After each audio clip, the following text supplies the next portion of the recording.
Chief अमर bin आस इस सब के बाद भी हजरत उमर के सामने अपने प्लान पर मजबूती से खड़े रहे कि नहीं, हमें इजिप्ट की तरफ हर हाल में जाना चाहिए, क्योंकि अमर बिन आस इस्लाम लाने से पहले मक्का के एक बहुत रिच बिजनेसमैन थे और अपने बिजनेस की वजह से उनका बार बार इजिप्ट की तरफ आना जाना होता रहता था। तो अब उन्हें इस बात का बहुत अच्छी तरह पता था कि इजिप्ट के लोग मुसलमानों के सामने कभी खड़े नहीं हो सकते। आखिर उनके बार बार कहने पर हजरत उमर ने उनकी बात मान ली और उन्हें इजिप्ट पर हमले की इजाजत दे दी,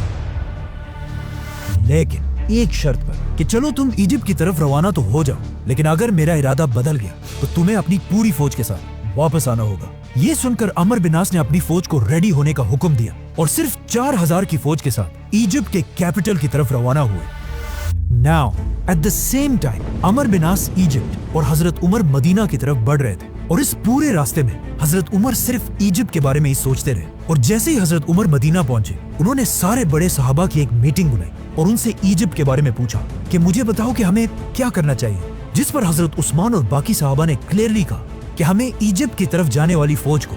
रोक देना चाहिए। आर्मी चीफ, मिनिस्टर, सहाबा, इन सब की बातें सुनने के बाद आखिर हजरत उमर ने फैसला किया और अमर बिन आस के नाम एक लेटर भेजा, जिसमें हजरत उमर ने अपने आर्मी चीफ को क्लियर ऑर्डर दिया था कि जैसे ही तुम्हें मेरा ये खत मिले, अपनी पूरी फौज लेकर वापस आ जाओ, लेकिन अगर तुम लोग